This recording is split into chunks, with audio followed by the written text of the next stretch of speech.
ఏం మాట్లాడారనంటే ముఖ్యమంత్రి గారు మనకు శాఖల యొక్క పనితీరు అనేటువంటిది దాదాపు 70 శాఖల గురించి మాట్లాడుతూ ఫలానా శాఖ పనితీరు ఇట్లుంది, ఫలానా శాఖ పనితీరు ఇట్లుంది, 7 శాఖలు బాగా ఉన్నాయి, 20 శాఖలు బిలో ఉన్నాయి, మిగతావన్నీ సిలో ఉన్నాయి. కాబట్టి మీరు రాష్ట్ర స్థాయి ఉన్నటువంటి 175 నియోజకవర్గాలకు ఉన్నటువంటి ర్యాంకులలో ప్రభుత్వ పనితీరు పరంగా 124 నుంచి 133కి పడిపోయింది అని చెప్పారు ఆయన. దానికి కారణం ఏమిటనంటే కొత్త జిల్లాలను ఏర్పాటు చేసినప్పుడు అన్ని శాఖలకి ఇక్కడ మనకు అధికారులు రాలేరు, దీనికి కొంత సమయం పడుతుంది. జనవరిలో మనకి జిల్లా ఏర్పాటు జరిగింది. దీని ద్వారా మనకి ఏం జరుగుతూ ఉందంటే అన్నిటికీ ఇప్పటికి కూడా మనం కొన్ని శాఖలకి ఒంగోలు ఇక్కడికి రెండిటికి జిల్లా స్థాయి అధికార యంత్రాంగాన్ని ఇన్ఛార్జీలుగానే ఉన్నారు. ఇది గమనించకుండా ఆయన ఏదో మనకి చెప్పాడు, ఆయన ఏదో 133 పడిపోయింది, ఎమ్మెల్యే పనితీరు పడిపోయింది అంటున్నాడు. అయ్యా నాగార్జున రెడ్డి గారు, కావాలంటే అది మీకు డౌన్లోడ్ చేసుకోవచ్చు, మీరు దాన్ని చూడండి. మీరు ఆయన మాట్లాడింది శాఖల పనితీరు గురించి మాట్లాడాడు.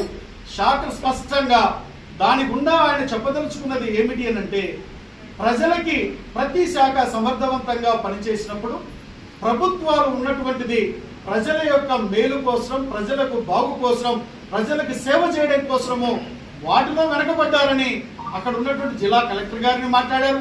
ఏ శాఖలో బాగలేదో ఆ యొక్క సంబంధించిన శాఖకి సంబంధించినటువంటి మిగతా యొక్క అధికారులను పిలిపించి మాట్లాడినటువంటి విషయం మీరు చూసినట్టు లేరు. ఇది మీరు గమనించకుండా మీరు ఇటువంటి మాటలు మాట్లాడి ప్రజలను ఏదో మభ్యపెట్టాలని చూస్తున్నారు. మా నియోజకవర్గ ప్రజలు, మీరు అక్కడి నుంచి వలస వచ్చిన నాయకులండి. మీరు ఇక్కడ మీకు తెలియదు చెప్పండి. గిద్దలూరు నియోజకవర్గం, గిద్దలూరు మండలంలో చివరి ఊరు ఏదో చెప్పండి, అర్ధవీడు మండలంలో చివరి ఊరు చెప్పండి, టక్క ఊర్ల పేర్లు చెప్పండి. ఏమీ తెలియదు మీకు.